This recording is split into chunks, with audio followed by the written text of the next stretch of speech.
आकाशवाणी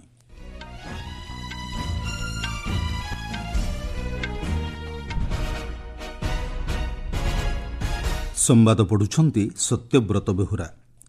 दिनिकिया कर्णाटक गस्तरे जाई आज 15,000 कोटी अधिक टंकार मेट्रो प्रकल्प शिलान्यास करिवे प्रधानमंत्री। यूक्रेन ने संघर्ष शेष करने उद्देश्य अमेरिका रूस बुझामणा को स्वागत कला भारत। विश्व सिंह संरक्षण को अग्राधिकार दे आज पालन करा जाउछि विश्व सिंह दिवस। पृथ्वी पृष्ठ को सुरक्षित भाव फेरिले 4 जन महाकाशचारी एवं डुरांड कप्र क्वार्टर फाइनाल को उन्नीत है मोहन बागान सुपर जायंट। प्रधानमंत्री नरेंद्र मोदी आज दिनिकिया कर्णाटक गस्तरे जिबे। एही गस्त काल श्री मोदी बेंगालुरुर केएसआर रेल स्टेशन ने 3टी नूतन वंदे भारत एक्सप्रेस ट्रेन शुभारंभ करेंगे। बेंगालुरु बेलागावी, अमृतसर श्री माता वैष्णोदेवी काट्रा एवं नागपुर पुणे को यही ट्रेन गुड़िक चलाचल करिवो। परे प्रधानमंत्री सेठारे नूतन बेंगालुरु मेट्रो येलो लाइन शुभारंभ करने सह आरभी रोड्रु रागीगुड़ा पर्यंत मेट्रो रे यात्रा करिवे।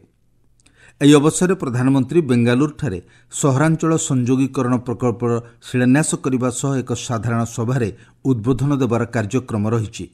ଶ୍ରୀ ମୋଦି 15,610 କୋଟି ଟଙ୍କାରୁ ଊର୍ଦ୍ଧ୍ୱ ବ୍ୟୟ ଅଟକଳରେ ନିର୍ମାଣ ହେବାକୁ ଥିବା ବେଙ୍ଗାଲୁରୁ ତୃତୀୟ ପର୍ଯ୍ୟାୟ ମେଟ୍ରୋ ପ୍ରକଳ୍ପର ଶିଳାନ୍ୟାସ କରିବେ। ଏହି ମେଟ୍ରୋ ଟ୍ରେନ୍ ପ୍ରକଳ୍ପର ଲମ୍ବ 44 କିଲୋମିଟରରୁ ଅଧିକ ରହିଥିବା ବେଳେ 31ଟି ଏଲିଭେଟେଡ୍ ଷ୍ଟେସନ ରହିବ। दक्षिण पश्चिम रेलवाईर महाप्रबंधक मुकुल चंद्र माथुर कहिसेंति हाईस्पीड वंदे भारत एक्सप्रेस ट्रेन आंचलिक संपर्क वृद्धि क्षेत्र में प्रमुख भूमिका ग्रहण करिवो। वंदे भारत है, ये हमारा फ्यूचर एक बहुत बड़ा प्रोडक्ट रहेगा इंटरसिटी ट्रैवल के लिए। जो आम आदमी को दृष्टि में रखते हुए अमृत भारत ट्रेन है उसकी भी लॉन्च हो रही है। हम लोग वंदे भारत स्लीपर भी लॉन्च करने जा रहे हैं। धीमे धीमे एक बहुत इंपॉर्टेंट फ्यूचर के प्रोडक्ट हो जाएंगे और 2030 तक लगभग जो वंदे भारत के प्रोडक्शन है उसमें काफी इजाफा होगा। निर्वाचन आयोग 334टी पंजीकृत अणस्वीकृति प्राप्त राजनैतिक दलगुड़ी को तालिकारु बाद देइछंती। 2019 परठारु 6 वर्ष मध्यरे सेही दलगुड़िक शर्त मुताबक गोटिए भी निर्वाचन लढ़ी नाहांती। सेही दलगुड़िकर कार्यालय मध्य केहुंठारे रहिछि ताहा ठाब करा जाई पारि नाही। देशर विभिन्न राज्य और केन्द्रशासित अंचलगुड़िकरे एही दल पंजीकृत होइथिला। चलित मास 15 तारिखरे अलास्कारे हेबाकु थिबा बैठक पई अमेरिका एवं रूस मध्यरे होइथिबा बुझामणा को भारत स्वागत करिछि। एक विवृत्ति रे वैदेशिक मंत्रालय कहिछि यूक्रेन ने चलिथिबा संघर्ष शेष करिबा एवं दुई देश मध्यरे शांति स्थापन करिबा लागि एही बैठक फलप्रद हेबो। पूर्वरु प्रधानमंत्री नरेंद्र मोदी वर्तमान समय युद्धर समय नुहे बोली कहि आछंती। भारत एभली सौहार्द्यपूर्ण आलोचना को सबुबेले स्वागत एवं समर्थन करिथाय बोली वैदेशिक मंत्रालय पक्षरु कुहा जाइछि। यूक्रेन ने संघर्ष बंद करने लगी मिलित कूटनैतिक पदक्षेप, यूक्रेन को सहायता एवं रूस उपर चाप प्रयोग आवश्यक बोली अनेक यूरोपीय नेता कहिसंती। एक मिलित घोषणानामा फ्रांस राष्ट्रपति एमानुएल मैक्रॉन, इटालीर प्रधानमंत्री जॉर्जिया मेलोनी, जर्मान फ्रेडरिच मर्ज, पोलैंडर डोनाल्ड टस्क, ब्रिटेन कीर स्टारमर, फिनलैंडर अलेक्जेंडर स्टब एवं यूरोपीय संघर अध्यक्ष उर्सुला वन देर लेयन स्वाक्षर करिसंती।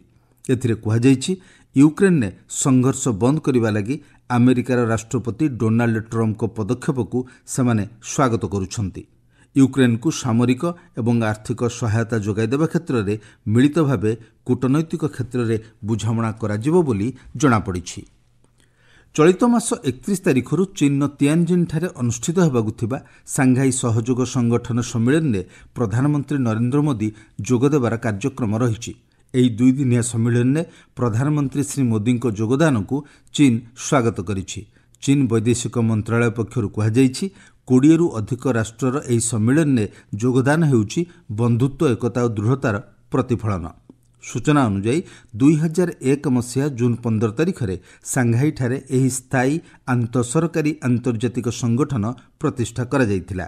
एथिरे भारत समेत ईरान, काजाकिस्तान, चीन, किर्गिस्तान, पाकिस्तान, रूस, ताजिकिस्तान, उज्बेकिस्तान और बेलारूस सदस्य अछंती। आपण माने संवाद सुनुछंती आकाशवाणी। सारा विश्व रे आज विश्व सिंह दिवस पालन करा जाउछि। गुजरात एसीय सिंहक संरक्षण क्षेत्र में एक प्रमुख माइलखुंट भाव में उभा होइछि। पोरबंदर निकटरे थिबा बरदा वन्यप्राणी अभयारण्य परिवेशगत पुनरुद्धार एवं गोष्ठी परिचालित प्रगति रे प्रमुख भूमिका ग्रहण करिछि। 2025 मसीहा सिंह गणना रे गुजरात 891 सिंह रहिथिबा रेकर्ड करा जाइछि। द्वितीय आवासस्थली भाव परिचित बरदा वन्यप्राणी अभयारण्य रे 17टी सिंह एवं 25टी चिताबाघ रहिथिबा जणा पड़िबा परे एहा परिवेशगत पुनरुद्धार कार्यक्रम को आहुरी सक्रिय करिछि। वन विभाग द्वारा रेडियो कलार व्यवहार एवं वास्तव समय ट्रैकिंग जोगु सिंह संरक्षण प्रक्रिया प्रभावशाली होइछि। स्थानीय पशुपालक मानक भूमिका ए क्षेत्र में गुरुत्वपूर्ण बोली कुआ जाइछि। परिवेश पर्यटन को अभिवृद्धि करिबारे आहुरी पदक्षेप ग्रहण करा जाउछि। ଏହି ଅଭୟାରଣ୍ୟ ଭାରତର ସମନ୍ୱିତ ବିକାଶ ଦୃଷ୍ଟିକୋଣକୁ ପ୍ରତିଫଳିତ କରୁଛୁ ବୋଲି ମତ ପ୍ରକାଶ ପାଇଛି। ଶୁଣନ୍ତୁ ଏକ ରିପୋର୍ଟ। कभी एक समय शेरों का गौण आवास रहा बरड़ा अभयारण्य अभी 17 शेरों और 25 तेंदुओं के साथ फल फूल रहा है, जो वर्षों के पारिस्थितिक पुनर्स्थापन और वैज्ञानिक प्रबंधन का प्रतीक है। वन विभाग द्वारा रेडियो कॉलर और रियल टाइम ट्रैकिंग तकनीक के उपयोग ने शेर संरक्षण को पहले से कई अधिक प्रभावी बना दिया है। सामुदायिक भागीदारी, विशेष रूप से स्थानीय मालधारी चरवाहों के प्रयासों ने शेर संरक्षण को वास्तव में समावेशी और नागरिक केंद्रित बना दिया है। पार्किंग, लाउंज और स्वच्छता जैसी पर्यटक सुविधाओं से बरड़ा में इको टूरिज्म को भी बढ़ावा मिल रहा है। अब गुजरात में 891 शेर है, जिसमें से आधे से ज्यादा गिर के बाहर है। यह दिखाता है कि प्रोजेक्ट लाइन के अंतर्गत आवास विस्तार ने स्थायी वन्य जीवन प्रबंधन के लिए नए मानक स्थापित किए हैं। अपर्णा खूंट, आकाशवाणी समाचार, अहमदाबाद। महाकाशयान स्पेसएक्स सुरक्षित भाव 4 जन महाकाशचारी पृथ्वी को फेराई आनी। अमेरिका, जापान और रूस महाकाशचारी महाकाशरे प्राय 148 दिन बिताइबा परे पृथ्वी पृष्ठ को सुरक्षित भाव प्रत्यावर्तन करिसेंति। नासा महाकाशचारी आन मैक्लेन, निकोलायस टाकुआओनिसी और किरिल पेस्कोव एही महाकाश अभियान नेतृत्व नैथिले। गतकाली 4 जणिया क्रू सदस्यों को नहीं स्पेसएक्स ड्रागन महाकाशयान कैलिफोर्नियार सान डिएगो उपकूल में अवतरण करथिला। संपृक्त महाकाशचारी माने अंतर्जातीय महाकाश केन्द्र में महाकाश जनित मानसिक और शारीरिक परिवर्तन, रक्त प्रभाव भली गुरुत्वपूर्ण विषय अध्ययन करथिले। बांग्लादेशर मुख्य निर्वाचन कमिशनर एएमएम नसीरुद्दीन कहिसंती त्रयोदश जातीय संसद निर्वाचन आसंता वर्ष फेब्रुआरी मासर प्रथमार्धरे अनुष्ठित हेब। निर्वाचन 2 मास पूर्व अर्थात चलित वर्ष डिसेम्बर प्रारंभ में निर्वाचन कार्यसूची घोषणा कराଯିबार संभावना रही। प्रशासनिक बैठक पर निर्वाचन कमिशनर गणमाध्यम को कहिसंती निर्वाचन को शांतिपूर्ण ढंग से परिचालना करने लगी कमिशन विभाग एवं स्थानीय निर्वाचन अधिकारी सक्रिय भाव कार्य करुछंती। बांग्लादेश रे निर्वाचन प्रक्रिया रे जनसाधारण विश्वास ह्रास पाइथिबा से स्वीकार करिसेंती। से कहिसेंती लोकमानक विश्वास फेराई आनिबा एवं भोटर माने जेभଳି मतदान केन्द्र को आसी भोटदान करिवे ताहा उपरे गुरुत्व प्रदान करा जाउछि।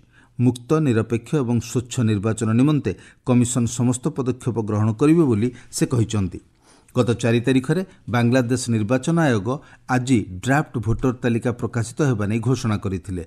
आवश्यक संशोधन पर चूड़ांत भोटर तालिका अगस्ट 31 सुधा प्रकाश पाइब बोली जଣାपड़ी। मोहन बागान सुपर जायंट 134तम डुरांट कप फुटबॉल प्रतियोगितार क्वार्टर फाइनाल को उन्नीत होइछि। सल्ट लेकर युव भारती क्रीडांगन में गतकाली अनुष्ठित ग्रुप बी शेष लीग मैच रे Mohan Bagan 5-1 goal Diamond Harbour football club को परास्त करिछि। मोहन बागान पक्षरु अनिरुद्ध थाप्पा, जेमी मैक्लारेन, लिस्टन कोलर्सो, सहल अब्दुल सामद और जेसन कुमिंग्स गोल करथिबा बेले डायमंड हार्बर पक्षरु लुका मात्सेन गोटिए गोल करथिले। बिहार राजगिरी ठारे 20 वर्षरु कम एशिया रग्बी चैंपियनशिप मैच गतकाली ठारू आरंभ होइछि। प्रारंभिक मैच रे पुरुष वर्ग श्रीलंका हांगकांग को परास्त करिछि। सेहिपरि अन्य एक मैच रे भारत यूएई को परास्त करी 24 पॉइंट हासिल करिछि। अन्य एक पुरुष वर्ग मैच रे श्रीलंका आयोजक भारत को परास्त करिछि। महिला वर्गर प्रथम मैच रे भारत काजाकिस्तान को हराई देथिबा जणा पड़िछि। मुख्य संवाद पुणी थरे। दिनिकिया कर्नाटक गस्तरे जाई आज 15,000 कोटी अधिक टंकार मेट्रो प्रकल्पर शिलान्यास करिवे प्रधानमंत्री। यूक्रेन ने संघर्ष शेष करने उद्देश्य अमेरिका रूस बुझामणा को स्वागत कला भारत। विश्व में सिंह संरक्षण को अग्राधिकार दे आज पालन करा जाउछि विश्व सिंह दिवस। पृथ्वी पृष्ठ को सुरक्षित भाव फेरिले 4 जन महाकाशचारी एवं डुरांड कप्र क्वार्टर फाइनाल को उन्नीत है मोहन बागान सुपर जायंट। संवाद शेष है।